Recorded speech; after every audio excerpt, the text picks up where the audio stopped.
What does that even mean, Bowers Game Corner?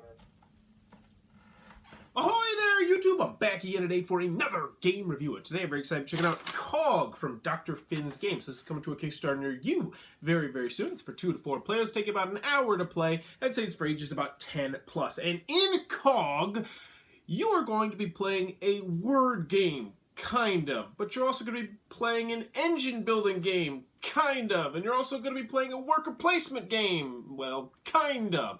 It mishes a whole lot of different things together and tries to create a fun word game. But does it succeed? Let's open it up and I'll tell you what I think.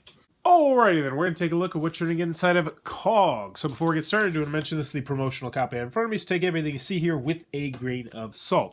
So first and foremost, we're going to handy dandy rule booklet, 12 pages. Yours is going to be double-sided, full color, full of pictures, illustrations, examples, and it should have you up and running pretty quickly. So it's a well-done rule booklet. So inside of C.O.G, it looks like you're going to be playing a game of Scrabble, but in actuality, it is far, far from that. There's a lot of stuff going on here, so I'm going to be trying to explain all the little things in detail. So first, you're going to have your tableau down here, your little board, that is going to look a lot like a very familiar Scrabble board. And the things you need to note on this are down at the bottom. It's going to show you how many of each letter are in the game. Down here is where you're going to be keeping your star tokens, and these will count as wilds, which will allow you to flip over one of your tiles to make it a wild. Over here, you're going to have the list of powers. Over here is where you're going to be keeping your victory points. And then you might notice that there's some symbols spread around this. This means if you cover one of these up, you are going to gain that benefit. So 10 points, 5 points, and 2 mystery tiles out of the bag, mystery tile out of the bag. Very useful stuff depending on how you decide to place your words. So I've got mine all set up for the beginning of the game. You're going to start with some tiles right there.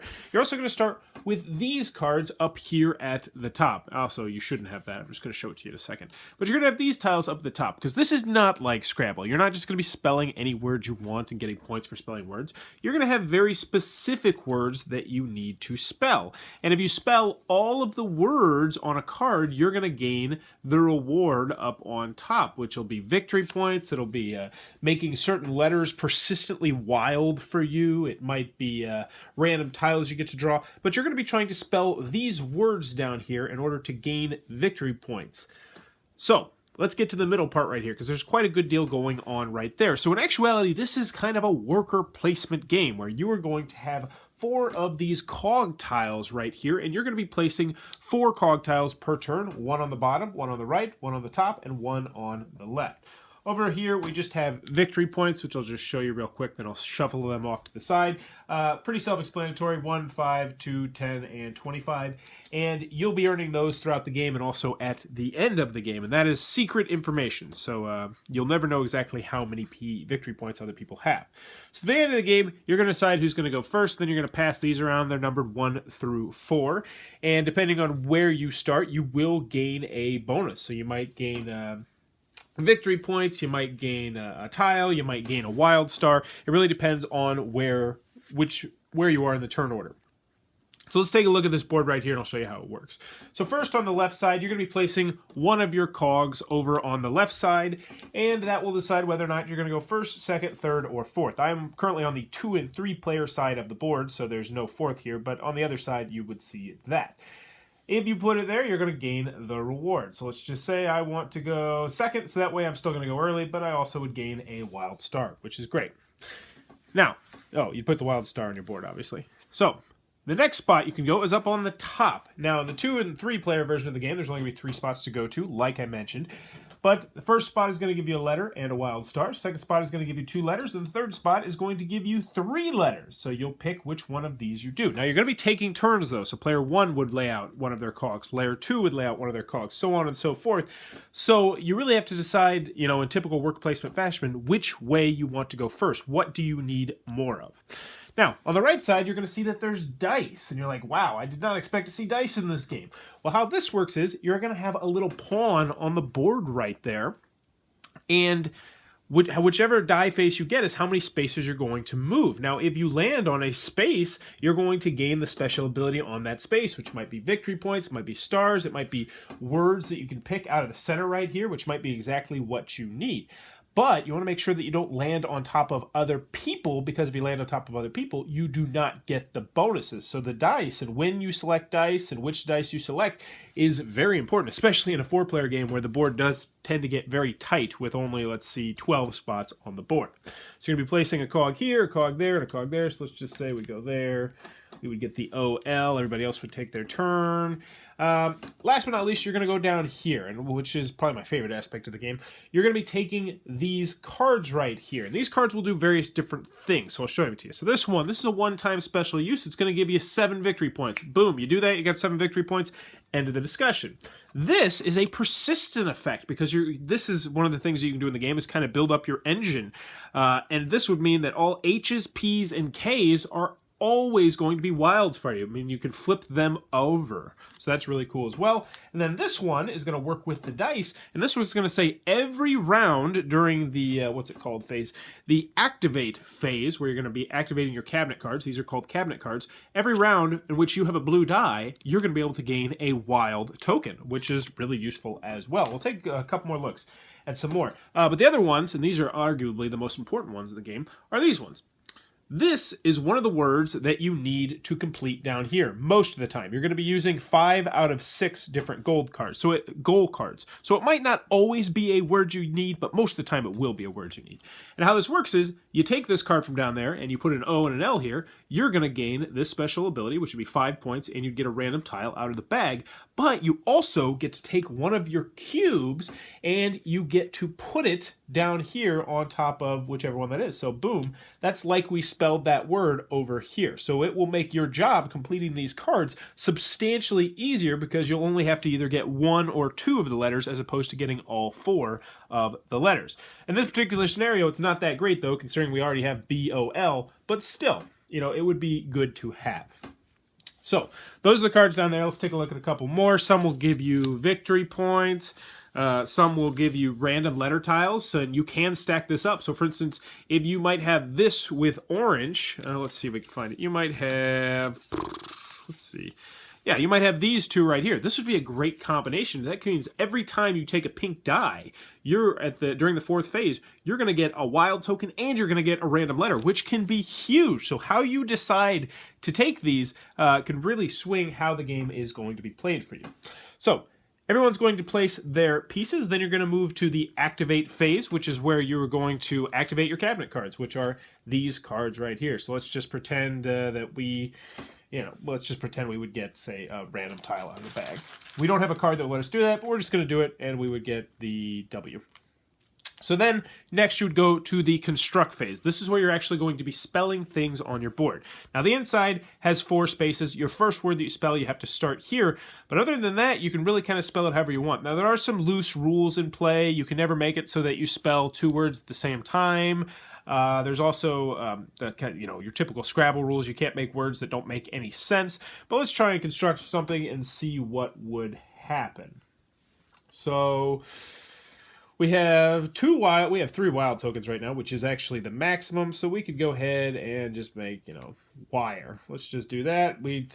I-R-E. That'd probably be a terrible start to the game, but we would turn 3 tokens in, because we use 3 wilds. And when you turn in a wild, what you're going to do is you're going to flip over a tile, and now that it's this way, it is a wild. Now, interestingly enough, if I want to come back and say use this wild right here, it's not still an R. I can make this wild into whatever I want.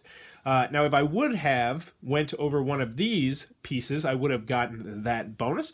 But anywho, you're going to spell as many as you can. Then you'll go to the confuse phase, where you'll advance the clock, because you'll be playing over the course of 7 rounds. You'll establish the turn order, so you'll collect all your stuff that you get from the turn order. You will collect your cogs off the board, return the dice back to the center, re-roll them, and then you're going to make sure that you have at least 3 of the tiles down here, and that you don't have any more than 7 and any more than 3 of the wilds. You're going to rinse, wash, and repeat. Now, at the end of the game, you're going to score points for how many points you scored throughout the game. So all the point scoring things that you accrued throughout the game, you're going to keep.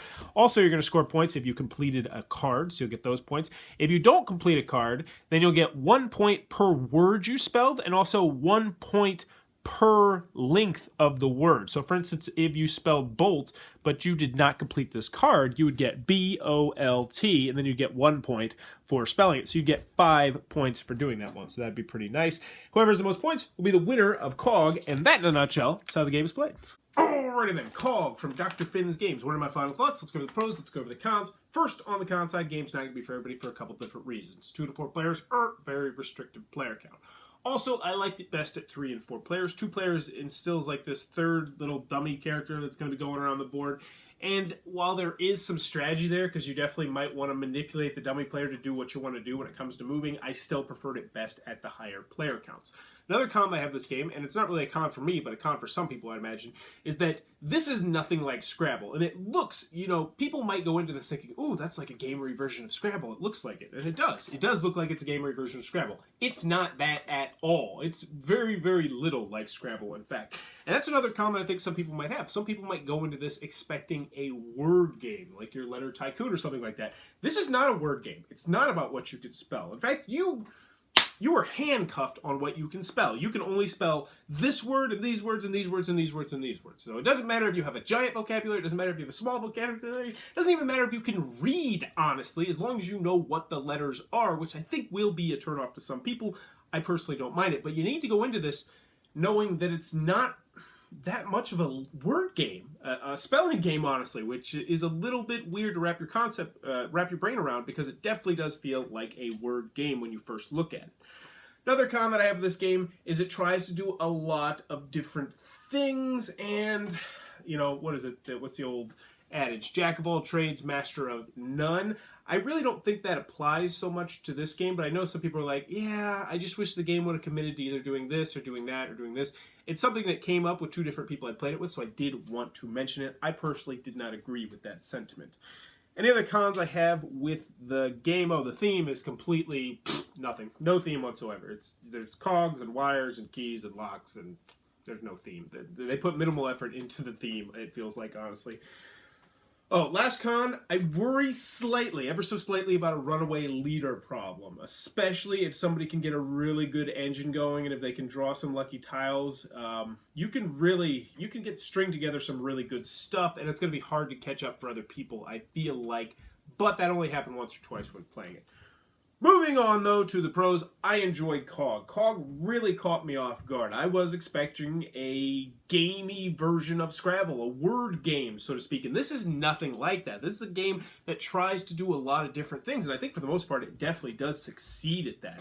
I really like the worker placement aspect of it. Do I want to move the spaces? Do I want to get those guaranteed letters? Do I want to get that card down there that's really good? Or do I want to focus on maybe going first, second, or third next time?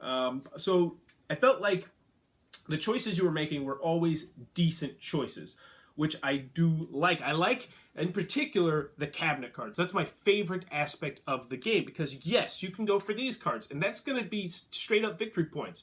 You are finishing your goal, which is great. Or you could get these cards, which are going to make it easier for you to complete your goal, but it's going to be more kind of a long con, where it's like, all right, each and every round, I want to get that blue die, because that means I'm going to get a star, which is great. Or you complete these die, which are similar, or these cards, which are similar, which means that you're going to have more wilds, which means it's going to be easier for you to spell. So it's like, how close am I to the end of the game? Do I feel like I should just be going straight up for victory points, or do I feel like I have time to build up my engine? I like that, and I like the fact that it's 7 rounds, because you do get plenty of time to build up your engine. You know, in some games, you just don't have enough time. It's like, oh, I have all these cool cards at my disposal, but I never have time to use them all. This game does not have that problem. I feel like it's just long enough, maybe even a bit too long, where you're going to be able to do what you want to do and start getting these cards to synergize, which I do like. And oh, the spatial aspect of the game was something I was completely caught off guard by. There is an absolute spatial aspect to this game, especially when you're placing tiles on your board, because you really want to try and hit those bonus spots. You know, 10 victory points, random tiles, double stars. I mean, those are great things to try and hit. So it's like, all right, I could spell this word, but if I do that, it's going to be really difficult to get up to that corner, so I'm going to be able to unlock this bonus.